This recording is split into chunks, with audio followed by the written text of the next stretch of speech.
Bueno, entonces nuevamente buenas tardes a todos. Un placer y un gusto tenerlos por acá.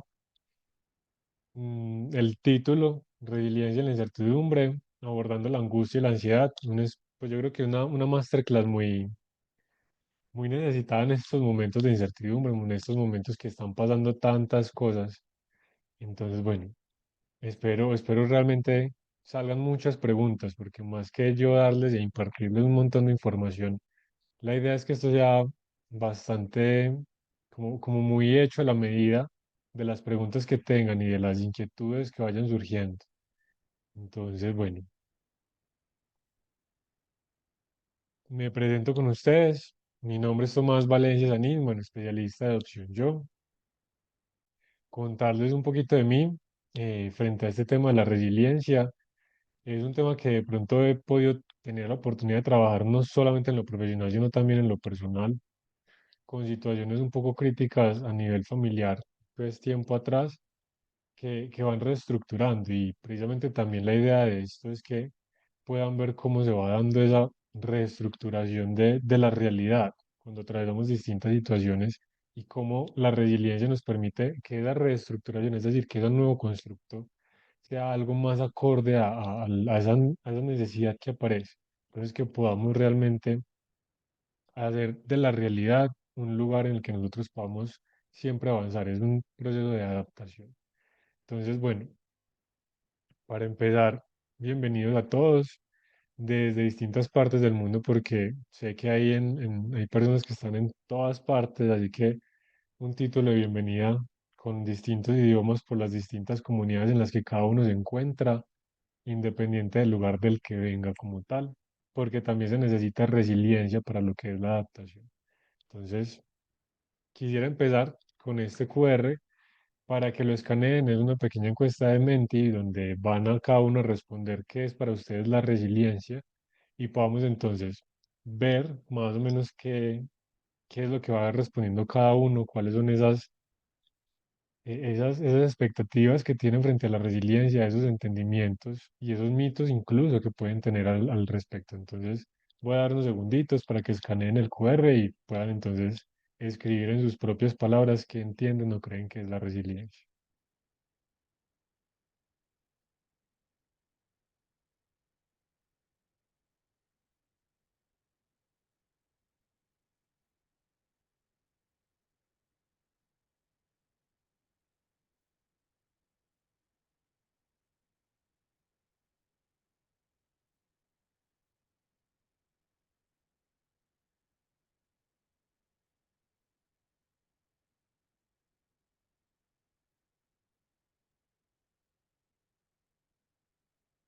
Bueno, entonces vamos a, qué pena ahí con ustedes. Vamos entonces a ver los resultados.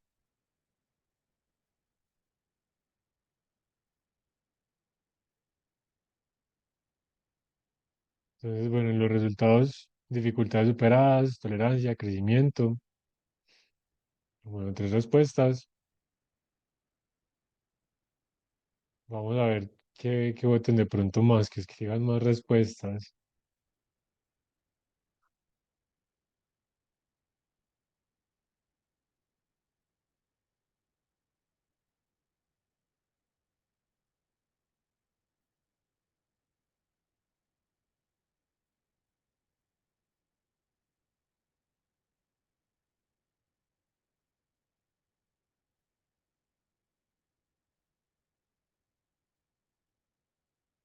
Bueno, entonces vamos con esas tres respuestas. Entonces, dificultades superadas, tolerancia y crecimiento. Es, son tres palabras o tres respuestas muy útiles y muy acordes a lo que realmente es la resiliencia. En este momento yo quisiera compartirles un poco de la historia de una gran empresa que es Victorinox, que de pronto todos han visto en algún momento, o incluso han comprado algo de esta empresa. Antes de iniciar, palabras de uno de los altos corporativos de Victorinox: los buenos momentos no duran, pero los malos tampoco. ¿Por qué traigo a colación la empresa para hablar de un tema como lo es la resiliencia?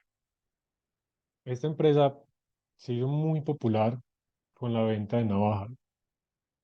Todo tipo de navajas, de todos los tamaños, para todo tipo de circunstancias. Y por ejemplo en Estados Unidos, pues era pues como top en ventas en todo este tema de kits de supervivencia, en temas de estas personas que les gusta el hiking, pues que les gusta escalar, que les gustan las caminatas, que les gusta el trekking, les gusta acampar, pues tenían navajas que les permitía, les facilitaba encender una fogata, les permitía pues como tener utensilios, literalmente pues para comida, entre tantas cosas pues que traían las navajas.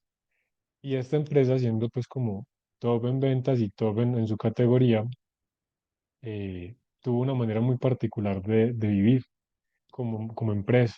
Con todas sus ganancias, sus altas ganancias, si bien tenían buenos pagos y trataban bien a sus empleados, digamos que nunca hicieron ese dar de más, es decir, les reconocía a sus empleados, pero no se desfasaba, es decir, no se pasaba como en ese querer dar bonos y regalos y gastar y como esa autenticidad, sino que se encargaron también particularmente de ahorrar. Ocurre un momento en nuestra historia y es que pasa todo lo del suceso del 9/11, que este suceso lleva a que las aerolíneas impidan o pues prohíban todo lo que es el transportar o llevar pues en sus maletas de viaje navajas, e incluso se forman ciertas restricciones frente al porte de este tipo de utensilios, lo que hizo que las ventas de Victorinox, lo que hizo que pues sus acciones se fueran a pique y una gran empresa como Victorinox estaba en crisis. ¿Qué pasó? Como una empresa que siempre ahorró, pudo más o menos ahí empezar a reorganizar. Entonces, bueno, ¿qué vamos a hacer? ¿Cómo nos podemos adaptar? Y eso es parte esencial de la resiliencia, adaptarnos, esa capacidad de adaptarnos a lo nuevo que viene.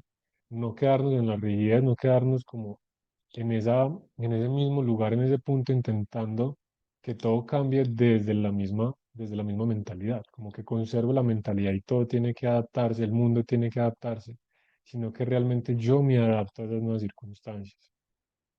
Entonces, Victorino con sus ahorros dijo, bueno, ¿cómo nos podemos adaptar? Pero no fue solamente eso, sino que Victorinox también lo que hizo fue, previo a lo del 9/11, años previos, sin saber que eso jamás iba a ocurrir, quiso hacer ciertas alianzas con otras empresas y en estas alianzas lo que hace Victorinox es que con algunas de esas empresas firmó un contrato donde decía, en caso de una crisis económica para la empresa o en caso de incluso quiebra, ustedes, empresas que firman con nosotros, van a tomar prestados nuestros empleados.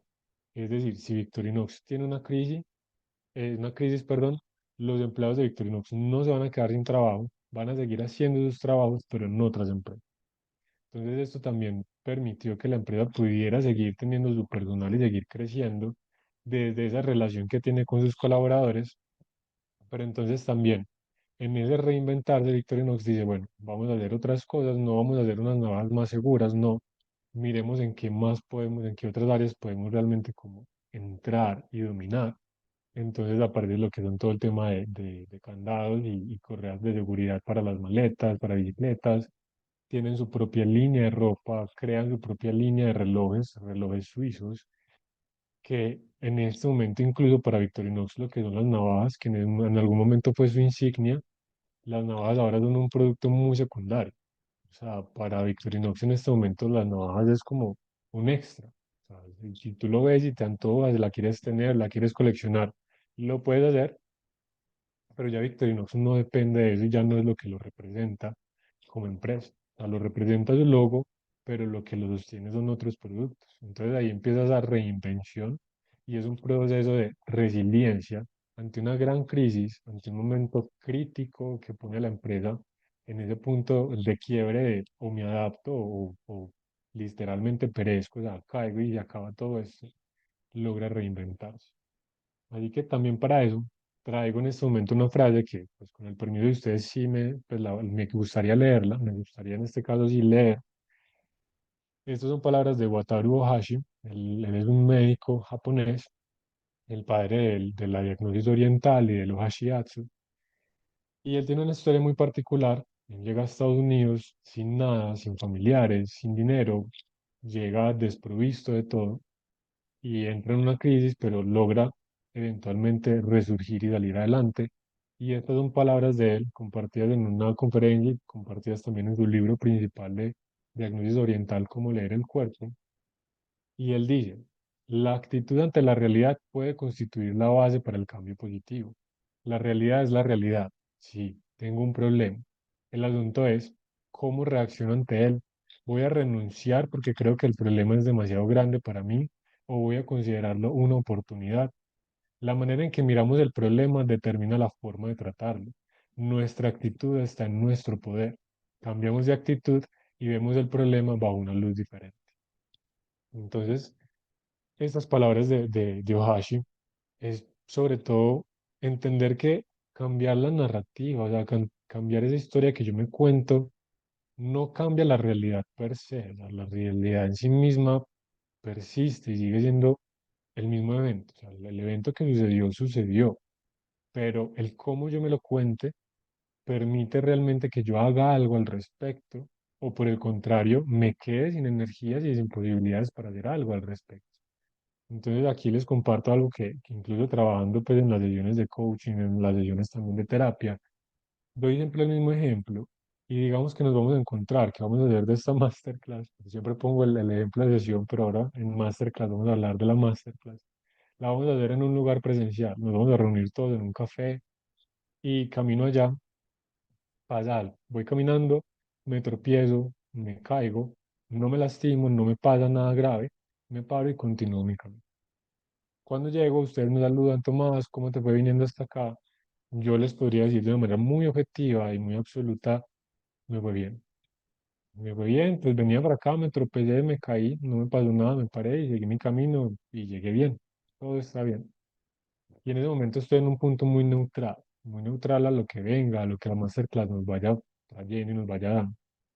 O pasa exactamente lo mismo, es decir, me caigo pero no pasa nada. Sin embargo, ustedes me preguntan, Tomás, ¿cómo te fue llegando hasta acá? Y yo les digo, horrible, horrible, casi me mato, ¿qué es esto tan desastroso? Es que ustedes no se imaginan, no me morí de milagro. De milagro no me maté. Yo no sé cómo hice para llegar acá. Y esa es la misma situación, pero lo estoy contando desde otra óptica, donde, claro, es mi realidad y así lo percibo, pero es una realidad que yo me cuento que me lleva a que yo ya no tenga energía para nada. Incluso donde estamos, me ofrecen un café y yo voy a decir, no, no, no, por favor, tráeme más bien agua o tráeme una aromática, un té, porque estoy que colapso, o sea, acabo de vivir algo traumático. Porque claro, el trauma también siempre será algo subjetivo. O, tercer caso, nuevamente, Tomás, ¿cómo llegaste? Y yo les digo, no, ojalá hubieran estado ahí. Ojalá hubieran estado ahí conmigo, se mueren de la risa, se orinan de la risa donde hubieran visto cómo me caí. Es que fue una cosa, no eso fue para subirlo a internet, para subirlo a YouTube y que todo el mundo se ría. O sea, la caída del chip. No se imaginan cómo me reí.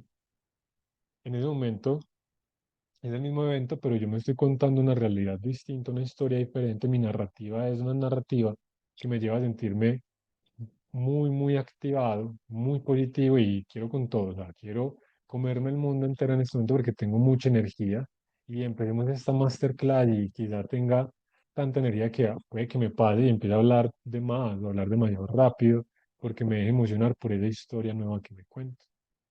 Entonces, el primer gran paso a la resiliencia será, y digamos que estará en gran medida determinado por esa historia, por esa narrativa.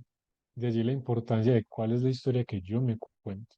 Más allá del hecho vivido, o sea, más allá del hecho objetivo, real y absoluto de lo que pasó, cómo pasó para mí, cómo lo viví yo, cómo me lo estoy contando yo. Entonces, empezando por ahí siempre, y en este caso les quiero dar como una pregunta y que más adelante podamos hablar de esto, y es, bueno, ¿cómo se cuenta cada uno de ustedes esa historia? Entonces, la idea es que lo piensen, piensen en esa pregunta, cómo se están contando ustedes sus propias historias o cómo se han contado en su historia de vida aquellos momentos quizá un poco complejos. Entonces, bueno, las preguntas las responderé un poquito más adelante, que aquí veo que alguien ya escribió, entonces ahorita más adelante en la presentación saco el espacio, quedo pendiente de leer tu comentario para que entonces lo podamos abordar. Entonces, listo. Continuando acá, ¿qué van a llevar ustedes de esta masterclass? Y lo que les decía, la idea es que sea muy didáctico en tanto que haya mucha participación de ustedes, porque la idea es poder responder y dar herramientas muy reales y como muy direccionadas a quizá cómo están ustedes viviendo este momento o cómo lo han vivido o cómo prepararse incluso para aquello que, o sea, para aquellos eventos a los cuales realmente no nos podemos preparar, porque el futuro aún no ha llegado y no sabemos cómo va a llegar y no tenemos realmente evidencia que nos dé certeza absoluta de que va a ser así, por ende nunca estaremos plenamente preparados, pero sí podemos trabajar la resiliencia desde hoy para esos momentos futuros. Entonces la idea es que esta masterclass se lleven herramientas, es decir, se puedan entender un poco más la mente resiliente, cómo se construye, cómo se vive, cómo es, de manera que podamos entonces irnos adaptando a ello. La resiliencia, digamos desde un punto más teórico, para no alargarme pues en esta diapositiva como tal, la resiliencia es la capacidad de volver al estado original. La resiliencia es un término que no nace en la salud mental, o sea, no nace ni con la psicología ni con la psiquiatría. La resiliencia responde a la capacidad que tienen algunos objetos de volver a su estado original después de ser deformados por una presión externa. El mejor ejemplo, pues, y el más gráfico es un resorte. Entonces, un resorte, un amortiguador, pues, él le tiene su forma, tú lo empiezas a estirar, estirar y apenas lo sueltas, él vuelve a su estado original. Eso sería como tal la resiliencia en términos estrictos. En términos muy de la salud mental y de lo humano, la resiliencia es poder volver como a ese estado de normalidad. O sea, volver a un estado previo a la crisis que en este momento atravieso. No volver necesariamente a ese estado anterior. O sea, no volver al pasado y quedarme en el pasado, no, pero volver a ese estado de estabilidad en el que estaba antes de que ocurriera el trauma o la situación que acontece y que me lleva a ser resiliente, que me lleva a la necesidad de tener que practicar la resiliencia. Entonces, los tips para una mente resiliente, y es, ¿qué describe una mente resiliente y qué tiene una mente resiliente? Primero, permanecer flexible y con una mente abierta. ¿Cómo así que permanecer flexible? Más que poder aquí pararnos de manos, como en la ilustración, sobre todo la flexibilidad es permitirnos adaptar a lo nuevo que llega.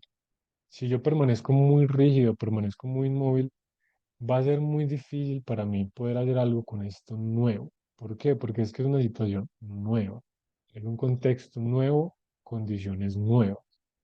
Si yo no me logro adaptar plenamente, si yo no logro ser flexible, sino que me quedo en mi rigidez, esas nuevas condiciones quizá corro yo el riesgo de hacerlas determinantes. Es decir, soy alguien que, no sé, un corredor de bolsa y falla, o sea, fallan mis predicciones, leí mal el mercado, cometí un error, cualquiera lo comete, pero ese error que cometí me lleva a la quiebra. La resiliencia me permitiría a mí salir de esa quiebra, pero si yo permanezco muy rígido, no encontraré maneras de adaptarme a esta situación que es una nueva condición en mi vida y por ende terminaré peleando el punto del cansancio donde haré determinante esa condición y estaré quebrado por el resto de mi vida. Porque soy un hombre que se quebró, estoy quebrado y no hay nada que hacer al respecto. Entonces, la flexibilidad me permite a mí decir, bueno, lo estaba haciendo de la manera correcta o quizá no. Quizá deba intentar algo distinto. Quizá esta situación yo la podría ver desde otro lado.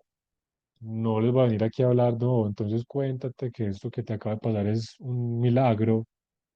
Porque no, no te cuentes, ay, es que esto es lo mejor de mi vida. Porque todos los que estamos aquí sabemos que no necesariamente se siente así, que en medio de la crisis, lo último que yo quiero es que alguien sea poco empático y me diga que esto es lo mejor que me pudo haber pasado, porque yo no lo siento así, yo no lo vivo así. Pero la flexibilidad y la mente abierta me permiten cuestionar más de si es positivo o negativo, es, bueno, ¿realmente hay algo que yo pueda hacer o no hay nada que yo pueda hacer? O sea, existen alternativas, existen posibilidades. Quizá haya otra forma de ver esto, más allá de términos positivos o negativos. Hay otra manera de verlo que me permita utilizar otras herramientas o que me permita llegar como a otros cuestionamientos que impulsen esa capacidad de adaptación. Porque siendo un poco crudo y un poco simplista, y no espero no lo tomen mal, porque no voy a decir pues que es enteramente eso, pero hagan de cuenta que la resiliencia es un poco ese proceso evolutivo del ser humano. La evolución, y bien nos enseñó Darwin, la evolución es la capacidad de adaptarse.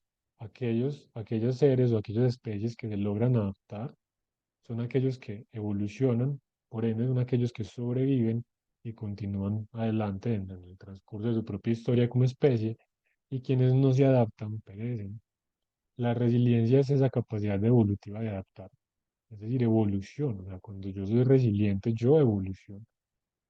Si yo no logro adaptarme, voy a quedarme estancado, no voy a perecer, no significará mi muerte, puedo cambiar más adelante, pero si será un trauma o será un asunto inconcluso que cargaré y que en todo caso siempre me restará energía. Todo aquello que es reprimido o que no se tramita y no se elabora, esos son maletas, esos son piedras dentro de la maleta. O sea, son piedras que empezamos a cargar y algunas veces son unas muy pesadas, otras no tantas, pero sola quizá no sea muy pesada, pero cuando se van acumulando, porque yo no logro realmente irme adaptando y haciendo frente a, pues si cargo dos piedras no haya mucha diferencia, pero cuando ya llevo seis, siento el peso y eso me resta fuerza y me resta velocidad. Segundo tip para esta mente resiliente y es practicar la paciencia y la amabilidad. Practicar la paciencia y para eso un proverbio persa. La paciencia es un árbol de raíz muy amarga, pero de frutos muy dulces. A veces se nos dificulta ese proceso de adaptación porque manejamos un afán de quiero que esto se resuelva ya, de necesito que esto se resuelva ya, que nos ponemos incluso en esa mente ansiosa de una gran velocidad y que necesito que esto se dé ya, que se dé rápido, que funcione, que cambie, que se acabe. Entonces, paciencia, porque en la paciencia es donde yo puedo cuestionar, la paciencia es donde yo puedo ver qué tengo alrededor, con qué recursos cuento. Y la amabilidad en este caso aplica tanto para terceros, para apoyar el proceso de resiliencia de alguien más, pero sobre todo la amabilidad muy dirigida hacia nosotros. Y acá un algo muy importante en ese proceso de adaptación, y es que la sociedad nos dice ser resiliente, o sea, trata de entender a los demás, trata de entender por qué están así, por qué se sienten así, por qué respondieron de esta manera y no de la otra, pero no poco nos hablan y poco nos enseñan de la empatía para con nosotros, de la amabilidad para con nosotros mismos. Y eso será siempre muy importante porque en los procesos de resiliencia, en las crisis, podemos correr el riesgo de culparnos a nosotros, de soy yo el culpable de todos mis desastres, de todos mis males. Entonces, cuando soy amable, quito la culpa y quito el juicio y digo, bueno, ¿qué está pasando? ¿Por qué me siento así? ¿O por qué cometí ese error? O en esta situación que estoy viviendo, ¿por qué me duele tanto cuando alguien me quiere apoyar o cuando de pronto no encuentro, si es que realmente no encuentro apoyo? Ser amable conmigo de, bueno, ¿por qué no estoy siendo capaz en este momento de pararme y seguir avanzando? ¿Qué me pasa? Porque aunque pareciera evidente desde un punto de vista ajeno y quizá mal nombrado objetivo, pero un punto de vista ajeno en todo caso, aunque pareciera evidente que estoy mal, aunque pareciera evidente que es por la situación, es sobre todo porque la situación me frena a tal punto, si es por la situación en sí misma o por cómo yo percibo la situación, por cómo yo me estoy contando la situación que atravieso, porque ustedes podrán ver todo tipo de personas y estoy seguro que se les puede venir a la mente gente que pareciera que nada los derrumba, pues que hacen fiesta y aplauden todo lo que les sucede, como también estoy seguro que conocen personas que se ahogan en cualquier vaso de agua. La persona que considera que todo en su vida es un milagro, toda aquella cosa que pasa, la ve como un milagro, y quien considera que su vida es un desastre y es lo peor, pues verá catástrofe y casi que una maldición todo aquello que le pasa. Entonces hagamos de cuenta que yo tengo un vaso y se me cae, se quiebra ahí justo al lado mío y yo puedo decir, "Pues, yo estoy maldito, como decimos acá en Colombia, estoy salado y me pasa todo lo peor. O si soy esa persona que ve milagros, voy a decir, Dios mío, qué milagro, mira ese vidrio tan grande, de milagro no me corté. O sea, Que, o sea, tan afortunado yo que no me corté la pierna con él, porque yo te cuento que me corto y me dan. Entonces, es también esa narrativa y esa amabilidad que tengo yo conmigo, donde yo no me voy a culpar porque dejé caer el vaso y es que por mi culpa casi me corto. No, si estoy asustado, estoy impactado o incluso me corté, bueno, ¿qué pasó que se me cayó el vaso? Quizás no estaba prestando atención, quizás mi mente estaba en otro asunto, pero entonces esa movilidad conmigo mismo también va a permitir que yo tenga más energía, que tenga disposición para adaptar, porque si no, caigo en la cuestión de la culpa y el juicio y yo mismo me condeno, así que yo mismo no puedo salir adelante. Porque cuando alguien es condenado es privado de su libertad, es privado de todo tipo de herramientas y tiene que pagar su condena. Y en este caso, para la mente, cuando yo soy el culpable de mi propio mal, pues tengo que sentirme mal y tengo que cursar un mal momento porque precisamente de eso se trata, de que cumpla pues la culpa que tengo que cumplir, o sea, que cumpla mi condena. Y ese dolor es mi condena, por eso no puedo ser resiliente. Entonces siempre practicar esa empatía y esa amabilidad. Trabajar la positividad y la gratitud. La positividad en términos de poder encontrar algo que rescatar, algo que agradecer. No es, nuevamente, no es que voy a decir que lo que me acaba de pasar es lo mejor, pero estoy seguro que si busco algo positivo voy a encontrar. Entonces, cuando yo me permito a mí encontrar eso positivo, cuando yo me permito buscar, bueno, ¿qué puedo yo agradecer de esta situación? Por minúsculo que sea o por muy grande y trascendental. Eso también me va a ayudar a mí a entender que, bueno, esto no es lo peor que ha pasado en mi vida. O sea, no es el fin de mi vida.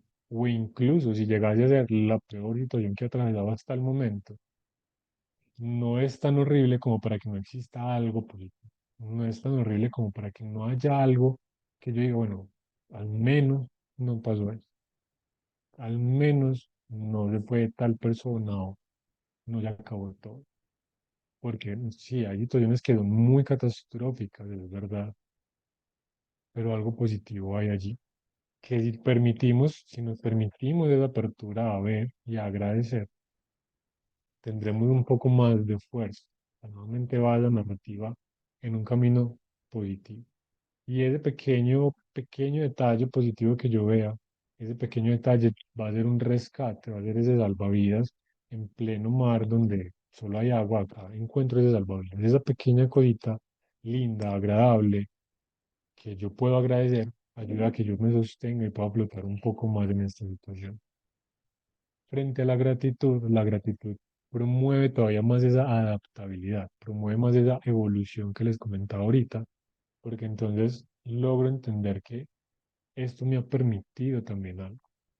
Entonces hay situaciones donde uno puede verse en la necesidad del apoyo de terceros, acudir a esa red de apoyo que yo tengo y hay veces que no la encuentro, las personas se van, no están todos, no acuden. Y algo que a veces muchas personas agradecen después de es, agradezco que estas personas ya no están en mi vida porque con esa situación me di cuenta me di cuenta con esa situación que no eran amigos de verdad, que eran personas que realmente no estaban para mí. Entonces también esa gratitud aporta mucho y ayuda mucho a ese proceso de evolución. Y lo que les decía, empezar a trabajar eso desde ya, porque estos tips no son solamente para el momento de crisis, sino para trabajar previo a la crisis. Cuando llegue la crisis, puedo enfrentarla de una mejor manera. O sea, esto es empezar a construir herramientas para cuando llegue el momento o la situación que me requiera hacer algo al respecto. Ahora tengo las herramientas para hacer algo al respecto. Porque entonces he ido formando y trabajando todo eso. Porque entonces también la gratitud me lleva a realmente ver qué tengo y no quedarme tan en el futuro, sino poder estar un poco más enfocado en el presente. Que incluso para eso voy en este momento y es enfocarnos en el presente. Eso para el momento de crisis y eso para estos momentos previos a esas necesidades de resiliencia. ¿Por qué enfocarme en el presente? Porque nuevamente esa mente ansiosa, en medio de todo ese temor, en medio de todo el caos de la crisis, de la situación que me acontece, puede que esa mente ansiosa me pida, o bueno, no me pida, pero me traiga a la mente un montón de películas. Entonces esa mente ansiosa arranca a correr y no hay nadie que la pare en un futuro que no está sucediendo, pero un futuro lleno de miedo. O sea, en este momento, no sé, se cayó una viga de la casa, entonces qué desastre. Todavía no ha pasado nada grave, enfocarme en el presente y dice, bueno, todavía no se ha caído la casa, voy a empezar a sacar cosas, voy a procurar ayudar a mover a las personas que no se puedan mover para que salgamos de acá, en caso tal, y buscar una alternativa. Pero la mente ansiosa me paraliza y me quedo ahí, bueno, y entonces qué tal se cae esto, y se cae yo no he sacado la maleta y yo no he sacado el cuadro con las fotos de la familia y el día del matrimonio, y aparte mi abuelita se mueve en silla de ruedas, ¿dónde está la silla de ruedas? Y la silla de ruedas se perdió y mi abuelita no la logro pasar y no la logro cargar. ¿Qué voy a hacer? Y entro en crisis. Mi cabeza arranca a toda velocidad y paraliza mi cuerpo. Paraliza mi poder obrar y actuar ya. El miedo es un mecanismo de supervivencia, pero el miedo es algo que fácilmente se convierte en un monstruo gigante. O sea, el miedo, si yo logro frenarlo, sí me va a decir, bueno, alerta, ten cuidado. Pero si no, el miedo me posee y me posee es nuevamente lo que les decía, mi cabeza arranca a toda velocidad y no hay quien la ataje y me paraliza. Y me impide a mí avanzar, me impide a mí ver qué herramientas tengo, con qué cuento para poderme adaptar. Entonces, el miedo es básicamente, en este momento, con una mente ansiosa a toda velocidad, una venda que me impide ver las soluciones, me impide ver las salidas, me impide reconocer aquello positivo que pueda encontrar, que me impide permanecer flexible y atento, porque cuando me pierdo en el futuro, dejo de vivir el presente. Entonces, ¿qué pasa? La mente presente tiene como meta, o sea, al poder vivir en el aquí y el ahora, tiene como meta promover la acción. O sea, que yo pueda ser un ente activo en mi vida, que yo pueda tomar control de aquello que controlo. No irme al pasado, de aquello que no pude controlar y por eso estoy acá, ni tampoco irme al futuro, de lo que quizás no pueda controlar después y haga de toda esta catástrofe un algo peor. Acá un ejercicio, y quiero que todos se tomen el tiempo de hacerlo, un pequeño ejercicio que siempre nos va a traer al momento presente, respirar. Y yo sé que eso suena muy cliché, todo el mundo te dice respira y en todo lado uno encuentra, no, ejercicios de respiración, la respiración, el momento presente. Pero aquí sí un poco es una respiración que es de doble inhalación. ¿En qué consiste? Entonces, voy a tomar mucho aire, pongo mi mano en el pecho para que vean pues, que se infla mi pecho y tomo tanto aire, cuando llegue a tope, hago una segunda inspiración. Les explico antes de hacer el ejercicio y es, el pulmón se va llenando de aire con el que tomo aire, pero no se llena en su totalidad. Cuando yo hago esa segunda inspiración que es fuerte, que es de impulso, logro llenar esas pequeñas bolsas y esos pequeños espacios que quedan en el pulmón que no se lograron llenar. Eso me permite oxigenar más mi mente pues, y en general todo mi cuerpo. Cuando boto el aire por la boca, despacio, eso ayuda a que los niveles de estrés y ansiedad físicos bajen. O sea, el estrés emocional puede que esté en otro lugar, pero el estrés físico baja y la ansiedad baja. Y eso me permite a mí que cuando baja la intensidad de la emoción, tener un poco más de control. Y cuando yo oxigeno mejor mi cerebro, o sea, al tener una respiración más adecuada, baja la velocidad de la película que me estoy contando. Al punto tal que si logro conectar plenamente con un ejercicio de respiración, al que más les guste, puedo estar conectado en el momento presente. Entonces, voy a tomar aire, tomo mucho aire siempre por nariz. Cuando no me cabe más, hago la segunda inspiración que termina de llenar los pulmones. Hacer ese ejercicio lo pueden hacer dos, tres veces. Y eso, como les digo, va a oxigenar y va a calmar la mente. Y eso, como les digo, va a ayudar a disminuir los niveles de ansiedad y estrés físico, lo que nos permite pensar más claramente. Ahora, este tip para una mente resiliente va muy, sobre todo enfocado a eso que podemos hacer hoy, que podemos hacer ya, para lo que sea que pueda pasar mañana, para lo que sea que pueda pasar dentro de un mes, dentro de 5 horas, dentro de cuando sea que pueda pasar cualquier cosa. Y es construir y valorar las buenas relaciones. Se necesita establecer relaciones reales, o sea, de personas que verdaderamente están ahí para mí, para que en caso de una situación yo no me vea desprovisto de herramientas, porque yo cuento con unas herramientas y puede que a veces no me alcance, pero mi familiar, pero mi pareja, pero mi amigo, mi amiga, tiene otras herramientas que me puede prestar, que me puede facilitar, que me ayudarán a mí a adaptarme a esta situación.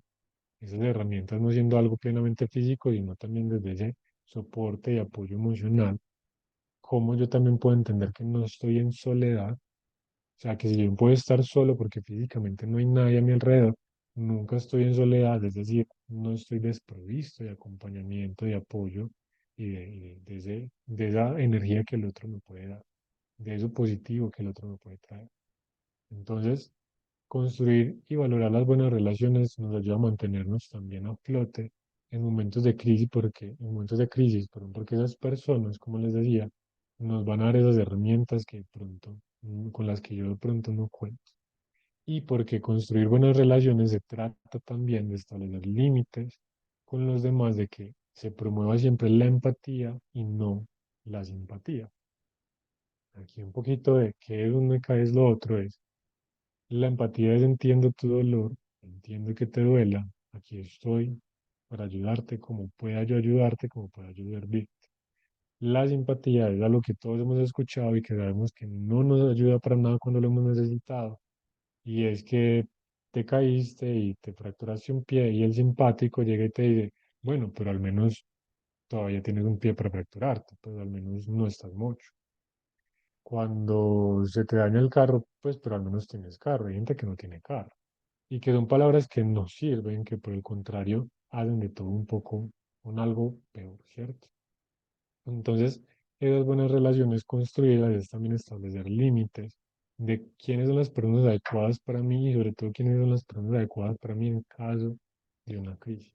Quiénes son esas personas que me van a escuchar de manera activa y empática y quiénes son esas personas que yo sé que voy a evitar en ese tipo de situaciones porque por el contrario me restarán esa fuerza que necesito para adaptarme a esta nueva situación.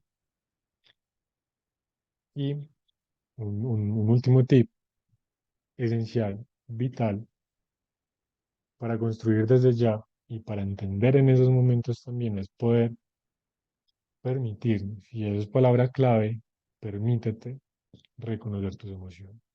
No existen emociones buenas ni emociones malas en sí. O sea, ninguna emoción en sí misma es negativa. O sea, que sea negativa va a depender mucho de mí y probablemente me equivoque. Reconocer mis emociones implica que yo mismo pueda validar mis emociones y que yo ponga un límite para que mis emociones sean validadas. Validar mi emoción no es justificarme, validar en mi emoción es entender que yo me siento diferente a como los demás se sienten.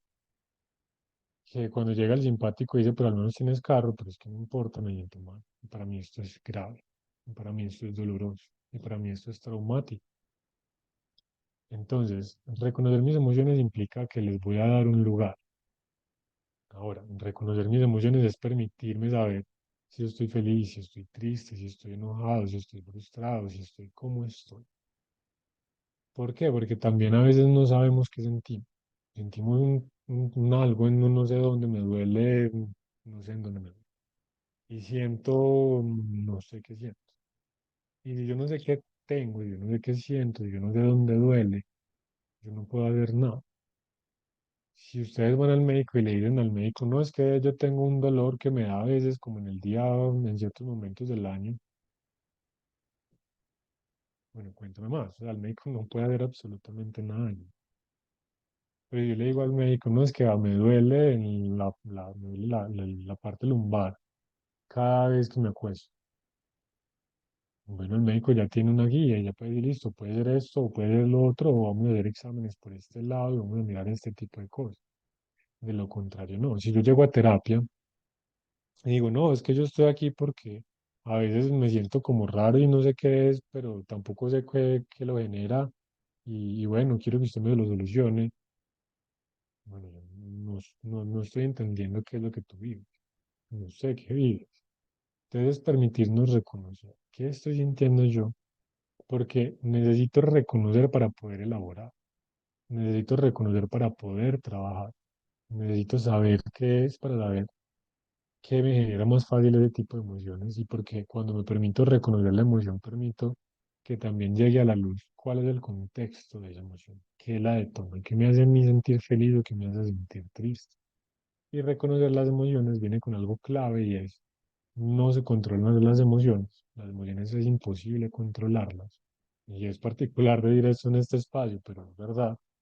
¿Por qué? Porque la emoción, entre tantas cosas, y obviamente el ser humano siendo algo más que simples procesos bioquímicos, la emoción como tal, la respuesta emocional es un proceso cerebral, un proceso mental, y esos procesos cerebrales y mentales van a una velocidad abismal. Es decir, funcionan más rápido que la conciencia.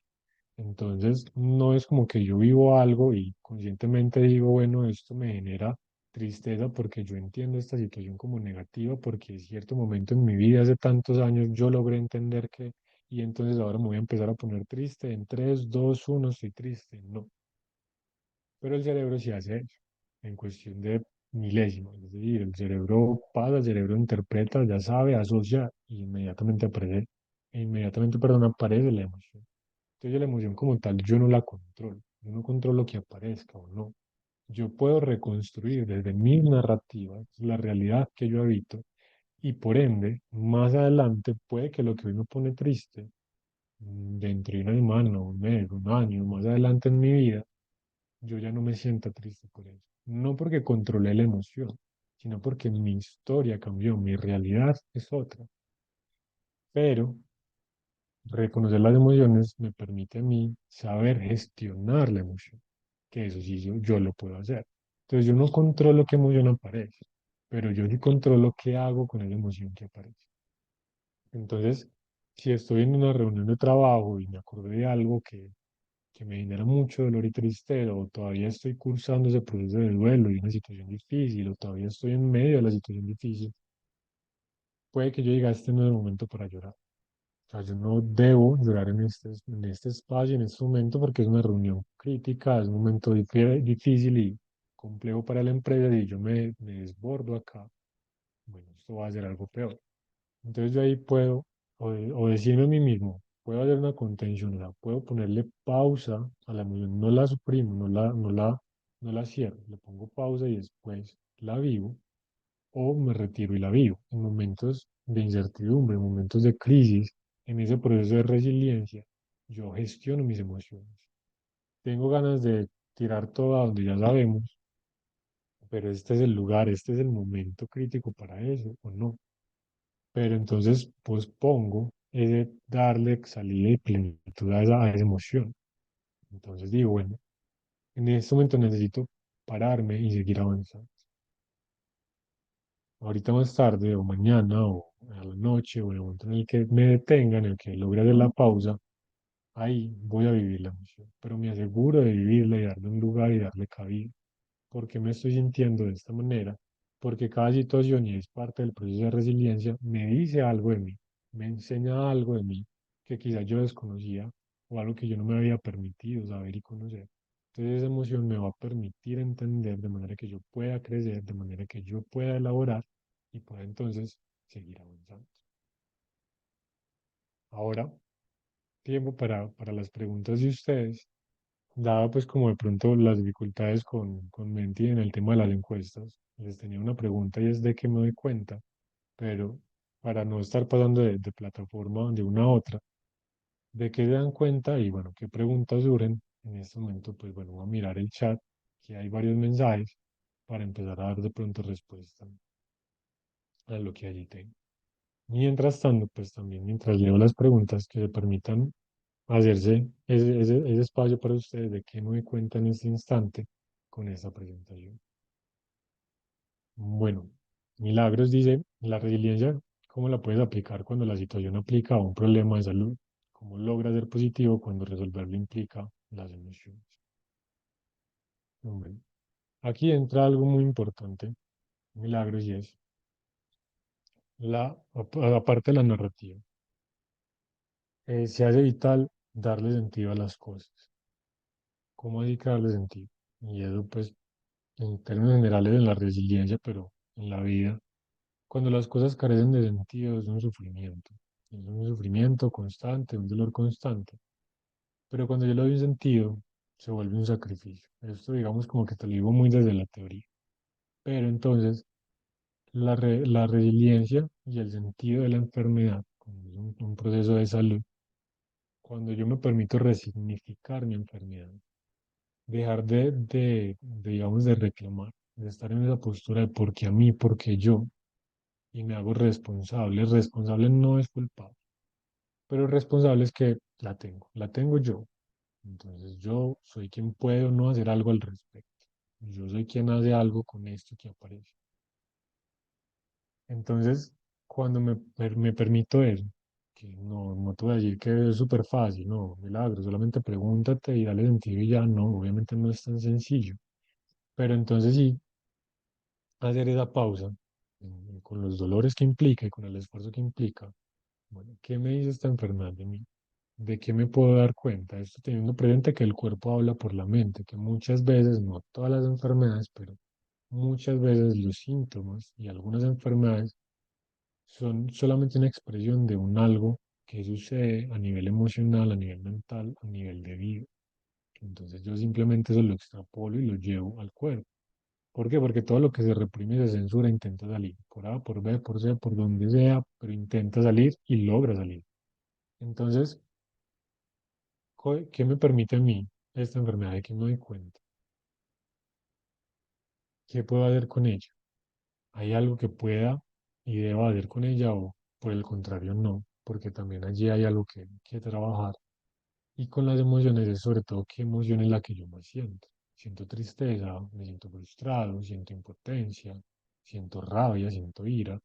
Porque entonces también esa emoción me va a decir desde qué lugar estoy viendo yo esa situación, desde qué óptica estoy yo percibiendo estas circunstancias de salud que en este momento atravieso. Y eso va a ser clave para entonces poder resignificar, es decir, poderle dar un sentido distinto, nombrarlo diferente, entenderlo diferente. La enfermedad como tal, si es de índole muy mental y emocional, se irá resolviendo porque hacer eso te va a implicar resolver muchas cosas. Y si es de algo que es netamente físico, pues los síntomas que se exacerban por lo emocional y lo mental van a disminuir y va a ser una manera distinta de vivir la enfermedad, permitiendo que seas más responsable y adherente a los tratamientos. Es decir, voy a tener yo más fuerza para poder evolucionar y adaptarme a la necesidad de acudir a X especialista para hacer Y tratamiento, para hacer esto o lo otro, para hacer los cambios en hábitos de vida que necesite hacer. Entonces, bueno, no sé si de pronto respondo un poco como tu pregunta y te sirva como esto que te contesto.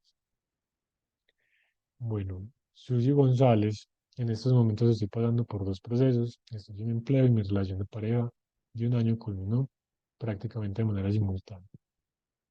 Entonces, bueno, Susi, en ese caso, bueno, también, ¿cómo te cuentas lo que en este momento te pasa? O sea, ¿cómo te estás contando tú tu historia en este momento teniendo presente esas dos cosas? Porque también lo que decía al inicio de toda esta presentación, esa narrativa va a permitir que yo pueda hacer algo al respecto, o por el contrario, yo mismo me condene a permanecer inmóvil, a permanecer en la quietud, a no poder avanzar más, a no poder seguir en este camino que necesito transitar para poder salir adelante de esta situación. Una persona resiliente no necesariamente es esa persona que sale en las charlas de TED y te muestra un video en Instagram y después te hace y te vende un servicio. No, la persona resiliente es la persona que está activa y hace algo al respecto. Es decir, no se deja, y digámoslo mal nombrado, no se deja abatir por la situación, que a todos nos abaten todas las situaciones, hay veces que nos quedamos, hay veces que no. Pero cuando digo que no se deja abatir es, no me voy a quedar ahí en el punto de reclamar y sufrir y gritar. Voy a gritar y voy a sufrir, claro, pero no me voy a quedar ahí todo el tiempo. Voy a ver qué puedo hacer, qué está bajo mi control, qué puedo yo realmente hacer para promover ese cambio que necesito, para ir en la dirección que quiero. Y porque también, como me cuento yo mi historia, igual que ahorita con lo de las emociones, y es que me está diciendo a mí, de mí mismo, o sea, que me enseña esta situación de mí.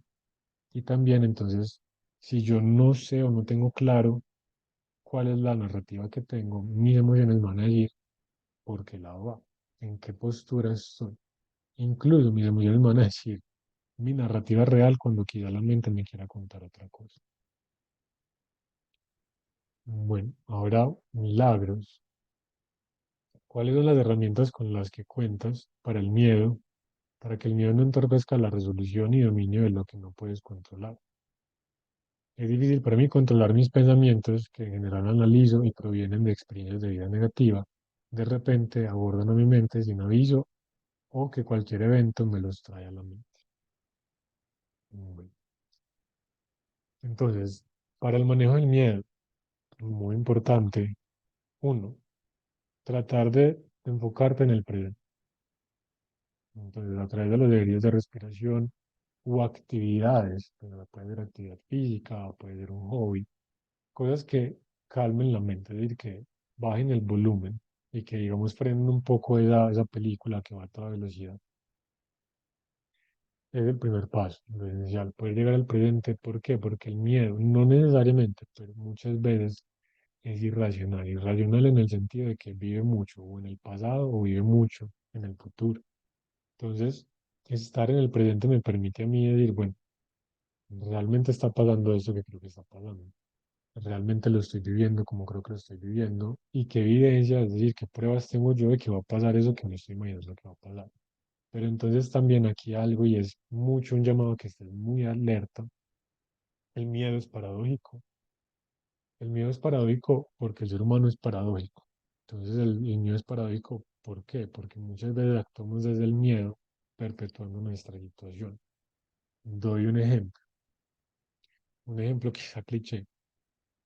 Acá en Colombia, muchas mujeres dicen que los hombres son muy perros, es decir, los hombres son muy infieles. Y yo en este momento hago la pregunta, o sea, seamos muy objetivos y claros, y todos los hombres son infieles. Y yo les diría no, pues sobre todo porque yo no soy infiel y pues soy hombre, entonces ya por ahí tumbamos esa afirmación. Y conozco muchos hombres que tampoco son infieles, entonces esa afirmación no viene a caso. Sin embargo, esta mujer, su realidad es que todos los hombres son infieles y vemos su historia de vida y todos los hombres con los que ha estado, todos esos hombres le han sido infiel de una u otra manera. Entonces ahí la pregunta es, ella dice, tengo miedo de entrar a una relación o estoy con mi actual pareja y tengo miedo de que me den infiel, porque todos los hombres son infieles. Entonces en ese miedo, el miedo paradójico va a ser que yo busque esa infidelidad o que yo impulse incluso inconscientemente la infidelidad en el otro. ¿Por qué? Porque cuando el otro me sea infiel y mi miedo es a a la infidelidad, mi miedo es al engaño, porque me duele, yo paradójicamente a través del miedo lo voy a hacer real solamente para reafirmar que eso sí me duele. O sea, si yo creo que me duele, voy a buscar inconscientemente sobre todo todas todo lo que necesite para demostrar que es real, que de verdad me duele lo que yo creo que me duele. ¿Por qué? Porque si me son infieles y no me duele y no me genera ningún malestar, yo diría, bueno, entonces no tengo problema con eso y realmente no me duele.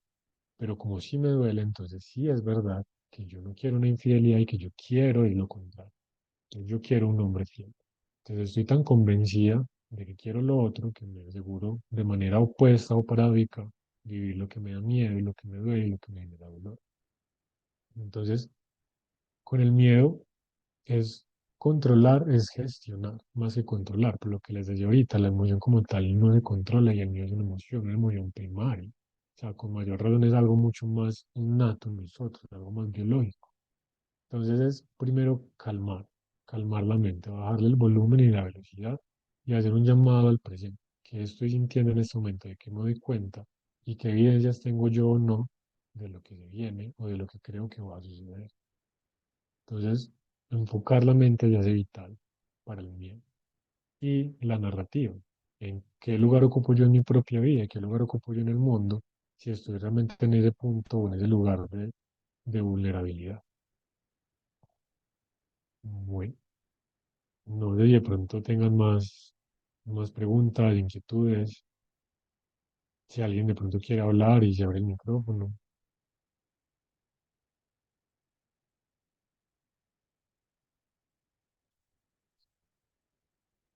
Bueno, entonces, no siendo más y ya estando sobre la hora de cierre de la masterclass. Nuevamente a todos, muchas gracias por estar acá, muchas gracias por participar y los animo a seguir en sus procesos en Opción Yo y a permitirse a ustedes mismos seguir avanzando en la dirección de aquello que quieren, que necesitan y que siempre, y sobre todo, por ejemplo, en Opción Yo y los espacios terapéuticos, tener presente que son espacios para ustedes, son espacios suyos para ustedes, donde es la hora de ustedes. Así que disfrútenlo y permítanse seguir avanzando y permítanse ser aquella versión que quieren ser.